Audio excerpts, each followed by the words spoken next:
Hey guys, what's up? It's T for 365 Horror, and this is a horror movie discovery channel. I am just here to put as many horror movies on your watch list as possible.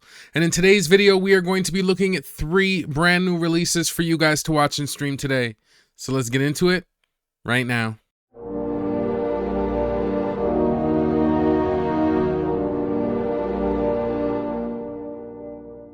Now we are going to get into the video, but before we do, I've got to remind you guys to please like and subscribe if you like this content.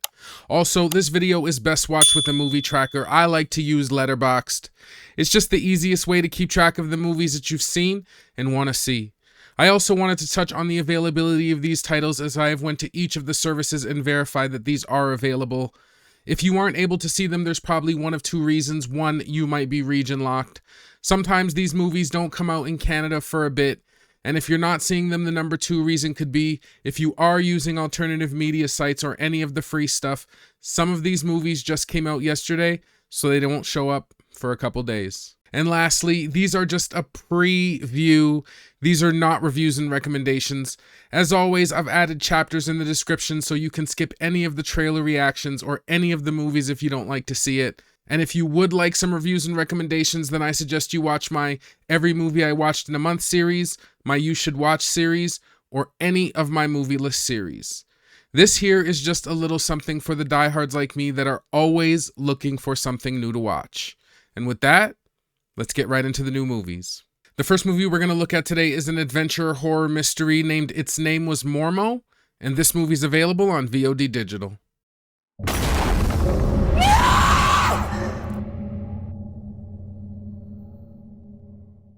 A young family's life unravels into chaos as a sinister presence targets each member in its own malicious manner. Through the lens of police evidence, Mark, Diana, and Mia endure the torment of a demon deeply rooted in Greek mythology.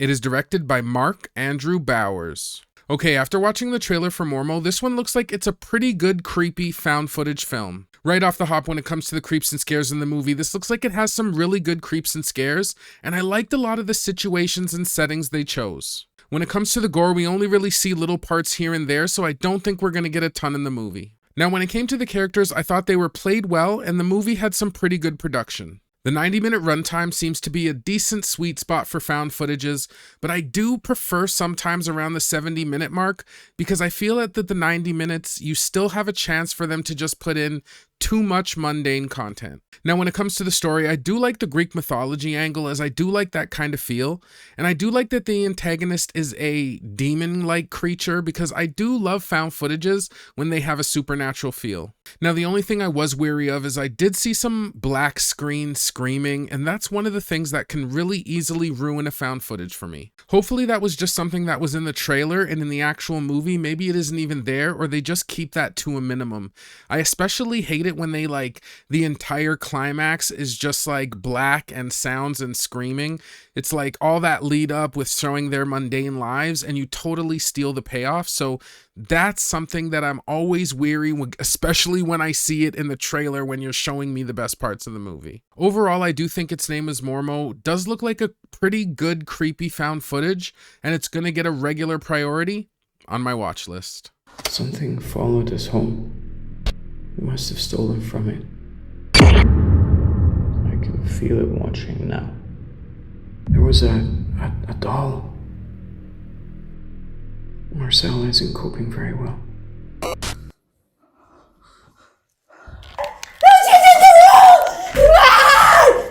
Next movie we're going to take a look at is a straight horror named Terrifier 3, and this movie is available on VOD Digital.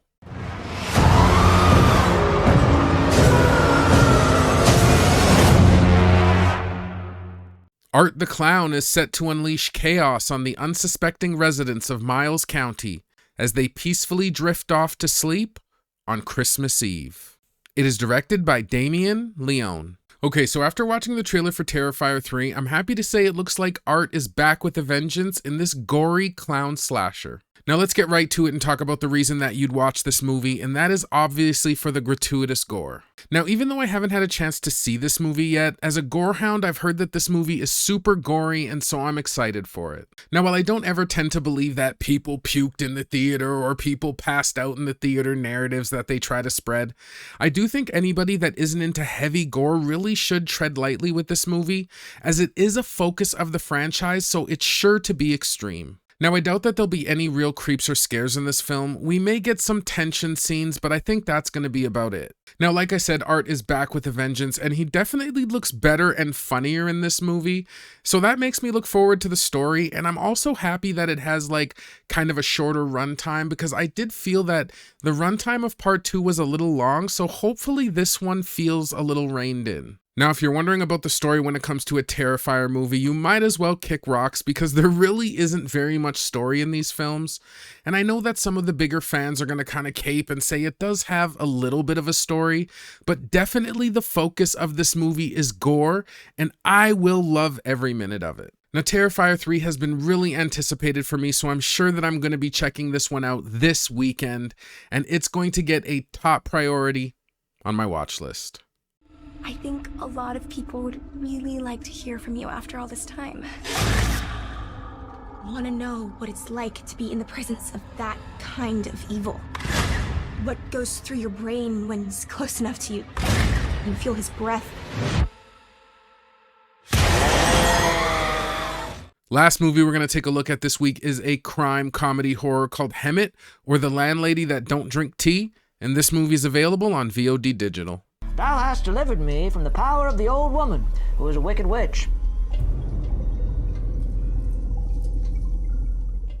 A tyrannical landlady lords it over her tenants during an epidemic, pitting them against each other in a web of paranoia spun for deadly results. It is directed by Tony Omos.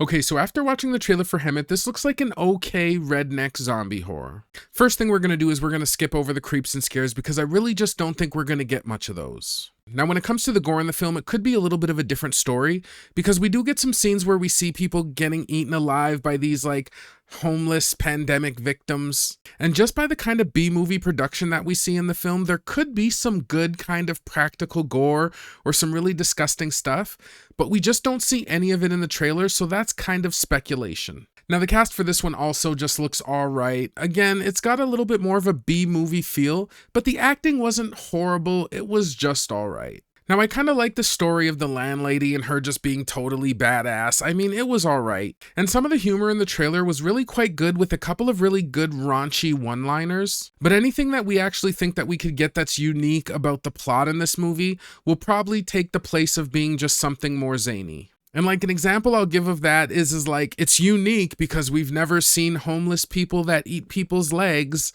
You know, like it's unique, but not really. Now, Hemet looks alright, but it doesn't really excite me, so unless one of you guys have seen it and tell me that it's really good, it's probably gonna get a lower priority on my watch list. I want to find out where these bums are coming from. They're so tweaked. They're eating people. We pay to live here at the mercy of that old lady, and if you don't like the way that she runs things, feel free to go live out on the streets and get your legs eaten. Once the honeymoon phase is over, it's like these landlords dare you to move out. Well, guys, that's going to do it for another episode of brand new releases for you guys to watch and stream. Thanks for joining, and if you did find a couple of gems for your watch list, please leave me a like and subscribe. Now, there was only 3 movies this week, but if I had to pick one, I think it would be the obvious. It's going to be Terrifier 3. Like I said, I just haven't seen it. I heard it was kind of the best of the 3 of the trilogy, or, I mean, it's technically there's 4 movies, but the official Terrifier titles, it's kind of just a trilogy so far. And I hear that it's just the best of them. I hear Art's really funny in it. I hear they go really far with the gore. I heard it might not be as far as part 2, but I guess that's a judgment I'll have to make myself. Again, I'm just super excited for the movie, man. I'm a total gore hound, and I'm hoping that the blood isn't too runny. I do find the blood sometimes runny, but this is a movie that I think is going to be awesome, and that is definitely my pick of the week. Well, guys, that's it for me. And if you made it this far into the video, thank you. I appreciate you. I have got to get out of here as I have got a ton of movies to watch. I hope you guys have been good and taking care of yourselves. And to all of my US viewers, I hope you had a great Thanksgiving. And I will see you guys in the next one. Peace.